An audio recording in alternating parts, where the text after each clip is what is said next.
January 23rd, 2014. A 20-year-old girl merges into traffic when two trucks box her in. Armed men rip open her door. She's gone in 8 seconds and kidnappers ask for a ransom. Her mother pays for it and waits by a cemetery as instructed, but no one comes. The kidnappers vanish with the money and her daughter. A year later, she finds Karen's bones in a cartel mass grave. Most parents collapse, but Miriam Rodríguez transforms. She cuts her hair, dyes it red, and creates fake IDs. Stakes out ice cream shops for weeks, befriends suspects' grandmothers. One by one, she tracks down 10 members of Los Zetas, the cartel that butchered her daughter. She dismantles a kidnapping cell that Mexico's law enforcement couldn't touch. But the cartel has a code: blood for blood. Will she be able to survive? And how did a grandmother hunt cartel killers across Mexico? January 2014, San Fernando, Mexico. This town of 57,000 souls sits 85 miles from the Texas border in a region locals call the Zone of Silence. Not because it's quiet, because no one who witnesses cartel business ever talks again. Journalists who ask questions vanish from their homes. Police officers who don't cooperate turn up in ditches. Entire busloads of passengers disappear without a single survivor to report what happened. 3 years before Karen's kidnapping, authorities stumbled onto a horror that made international headlines. 193 bodies buried in 47 mass graves at La Jolla Ranch, just outside city limits. Los Zetas, a cartel founded by deserters from Mexico's elite special forces, men trained in counterinsurgency and interrogation, had been stopping passenger buses on Federal Highway 101, pulling travelers off at gunpoint. They raped the women and killed them. They gave the men a choice: fight each other to the death with sledgehammers, and the winner gets recruited as a cartel foot soldier. The losers got shallow graves. The police chief of San Fernando and 16 of his 25 officers were later arrested as accomplices. They'd helped intercept the buses, then looked away while passengers were butchered. In 2010, the year before the mass graves, 72 Central American migrants were found executed at another ranch nearby, shot in the head for refusing to work as drug mules. This is San Fernando. This is where Karen Alejandra Salinas Rodríguez grew up. This is where she chose to stay. On this January evening, 20-year-old Karen Alejandra Salinas Rodríguez is driving home from her mother's shop, Rodeo Boots, where she helps sell cowboy apparel. Her older brother Luis has already fled to Ciudad Victoria to escape the violence. But Karen stayed to finish school, to help with the family business, to be close to the mother who raised her. As Karen prepares to merge into traffic, 2 pickup trucks box her in at an intersection. Armed men force their way into her vehicle and speed off with her inside. They drive Karen to the family home. Her mother Miriam works as a nanny across the border in Texas during the week, so the house sits empty. The kidnappers bind Karen and leave her on the living room floor. Then comes an unlucky knock at the door. The mechanic who works on Karen's uncle's truck, arriving for a scheduled repair. The kidnappers panic, grab him too, and flee into the night with both hostages. Close to midnight, the phone finally rings. Miriam's heart lurches, but the voice on the other end isn't Karen's. It's male and unfamiliar, flat as a dial tone. "We have your daughter. Do not go to the police. If you ever want to see Karen alive, you'll do exactly what we say." Miriam's blood turns to ice water. She forces herself to breathe and listen. The caller demands a ransom, an amount that would drain every peso the family has, and then some. He rattles off instructions with the bored efficiency of someone who's made this call 100 times. Drop the cash at a designated spot. Come alone and wait for further orders. Then the line goes dead, leaving Miriam standing in her silent living room, trembling. The Rodríguez family scrambles to raise the money. They sell furniture, jewelry, even a truck the father needs for work, anything with value that can be liquidated fast. They take out a loan at the local bank. In San Fernando, kidnappings are so routine that banks offer special kidnap loans to desperate families, a grim service advertised like any other loan product. Within days, Miriam and her husband scrape together every cent of the ransom. They follow the instructions to the letter. On a moonless night, they leave a bag stuffed with cash beside an abandoned health clinic on the edge of town. Then, they wait by a nearby cemetery, watching headstones in the dark, praying for a phone call. They wait, and wait, and wait, but no one calls back. Dawn breaks over the cemetery, still in silence.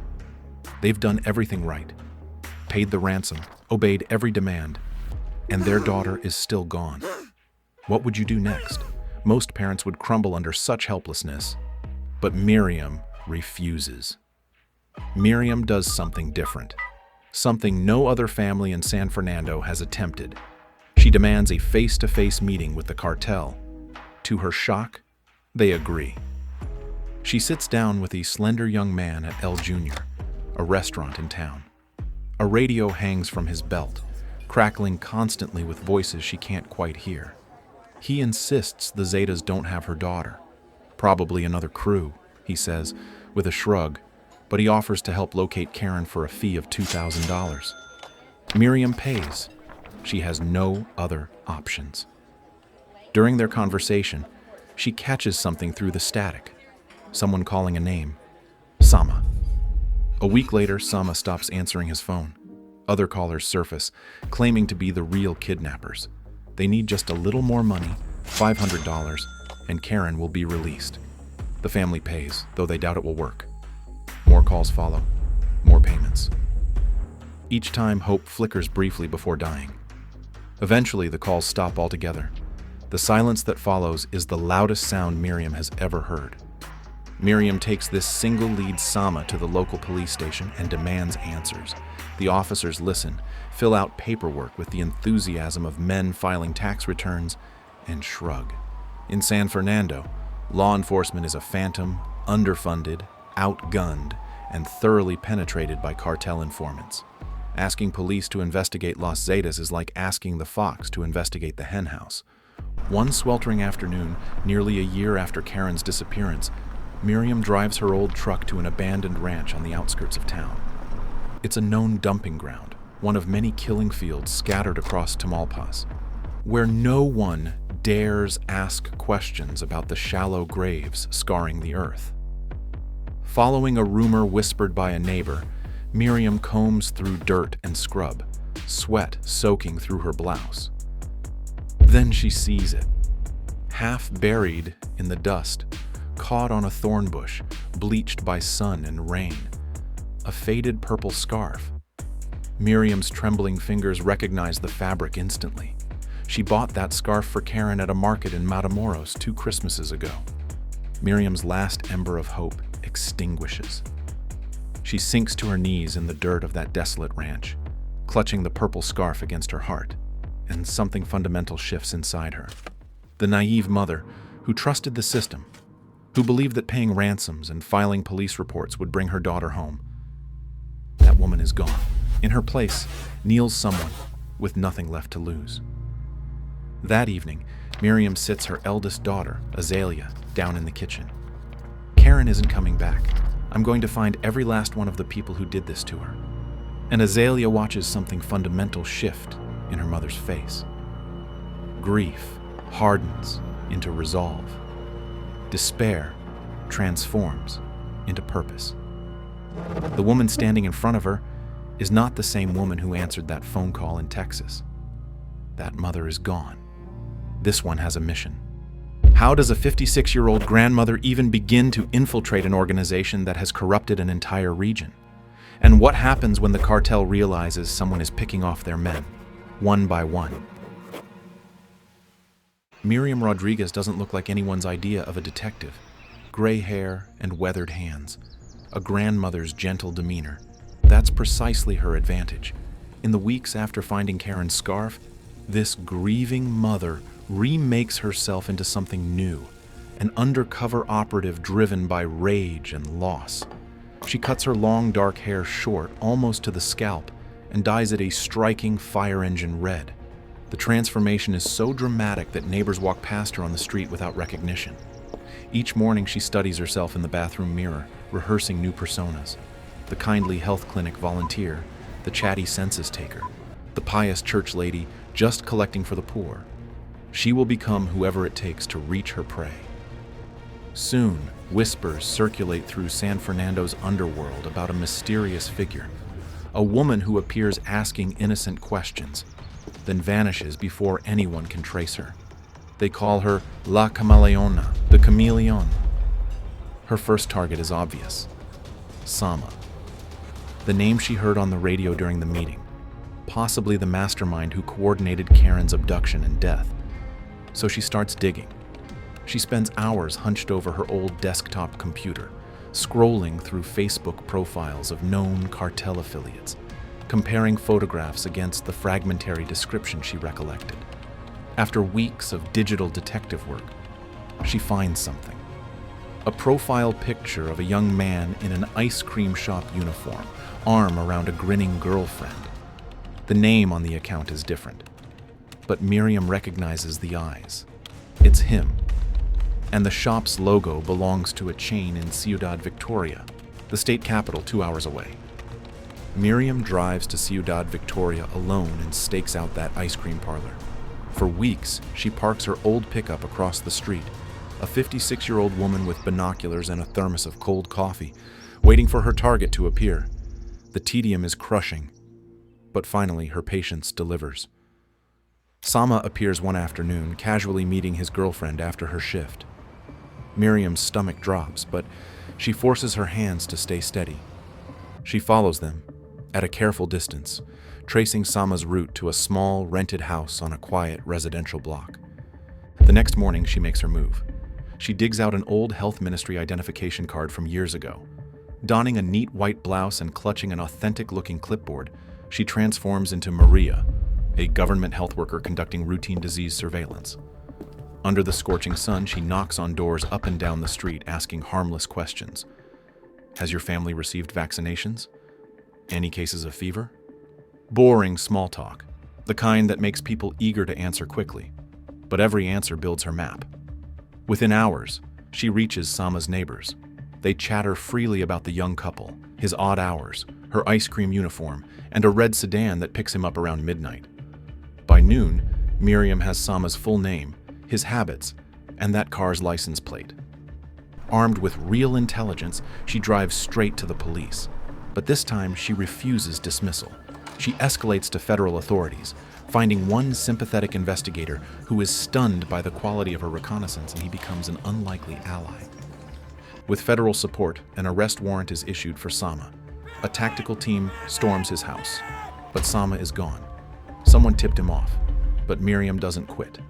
6 months later, on Mexico's Independence Day, her son Luis spots Sama at a San Fernando street market.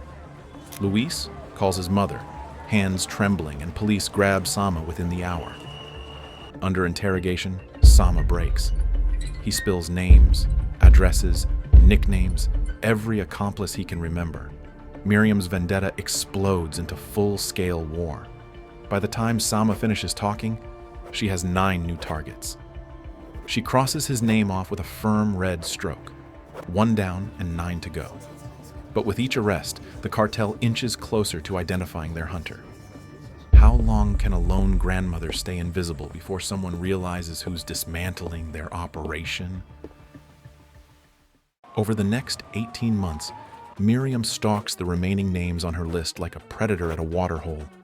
She is methodical, fearless, and disarmingly cheerful in her deceptions. By now, she's mastered social engineering, the art of manipulating people into revealing information they shouldn't. Need to locate a cartel safe house? Pose as an election official conducting voter registration, knock on every door until someone mentions the strange men down the block. One by one, the fugitives fall.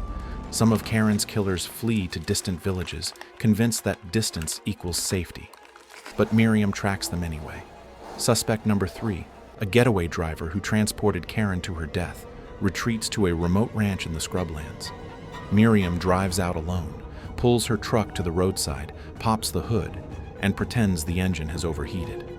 She waves down passing workers, asks innocent questions about the area. Within hours, local gossip delivers the driver's exact location.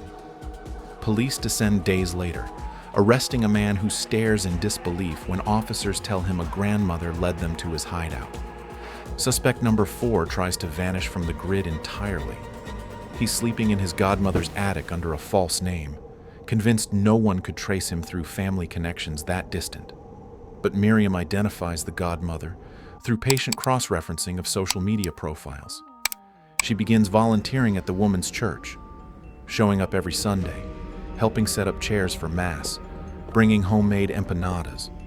Over weeks, she gleans details about a mysterious nephew who recently appeared and never seems to leave during daylight. That information flows to federal police.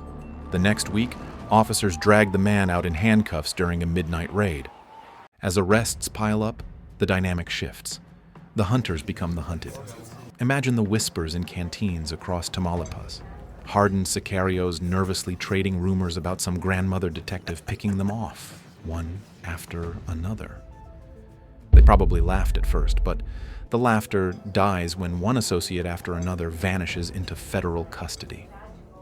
By late 2016, Miriam has helped capture 9 of the 10 names on her list. 9. Her cramped kitchen looks like the command center of a full task force, walls covered with hand-drawn maps, mugshots marked with red X's, and index cards connected by yarn showing relationships police never examined. The kind of investigative operation you'd expect from a federal agency, assembled instead by a mother with a 6th grade education. Her success is not without close calls. One evening, Miriam's disguise nearly fails catastrophically. Posing as a pollster conducting a local opinion survey, she knocks on a suspect's relative's door. The door swings open, and she's staring directly into the face of the suspect himself. Every instinct screams to run. Instead, she forces a polite smile and asks survey questions about the local mayor, heart pounding. The killer doesn't recognize her. To him, she's just an annoying clipboard lady. He even gripes about potholes on the street. Miriam nods sympathetically, jots notes, thanks him, and walks away on trembling legs. 1 week later, that same man is surrounded by federal agents during lunch. A cold-blooded sicario, undone because he wanted to complain about potholes to his victim's mother. Every time Miriam leaves her house with a disguise and a pistol, she knows she could be outgunned in seconds. Los Zetas are accustomed to inspiring terror. And here comes this 5-foot-tall grandmother, violating their rules. But she's past fear. After Karen's death, what else can they take? She moves with the calm of someone who's survived the worst. By early 2017, only one target remains, the final name on Miriam's list. He's young, barely 20, but he was there the night Karen was taken. He may have pulled the trigger. For 3 years, he's evaded capture while associates fell. He must feel invincible or paranoid. Miriam has saved him for last, but when she corners him, will justice be enough? Or will her crusade cost something she hasn't considered? Spring 2017. 3 years of cat and mouse come down to one afternoon. Miriam receives word her last fugitive is back in San Fernando, laying low under an alias. The arrogance is breathtaking. He believes he can stroll through her town as if nothing happened. She loads her pistol and heads out. This ends today. She finds him in the central plaza in broad daylight, selling roses from a bucket, blending with the crowd. Miriam approaches, pretending to browse, confirming the scar on his hand matches her photo. And it does. The young killer looks up and meets her eyes. Recognition crashes across his face. He hurls the roses and bolts, shoving through shoppers. The 56-year-old grandmother explodes into a sprint. Shoppers scatter as she barrels through. He overturns a fruit cart. She vaults over rolling oranges without breaking stride. In a final burst, she grabs his shirt and drives him into the ground. They tumble across hot concrete, and she pins him, pistol jammed against his neck. "Don't move. Not a single inch." The cartel assassin, a grown man who is killed without mercy, whimpers, cheek pressed to stone. He doesn't dare reach for the knife in his waistband. Within minutes, officers rush in to cuff the last of Karen's kidnappers. It's over. Against impossible odds, Miriam has accomplished what law enforcement could not. 10 cartel members neutralized. The town speaks her name with reverence. the quiet lady from the boot shop, a hero.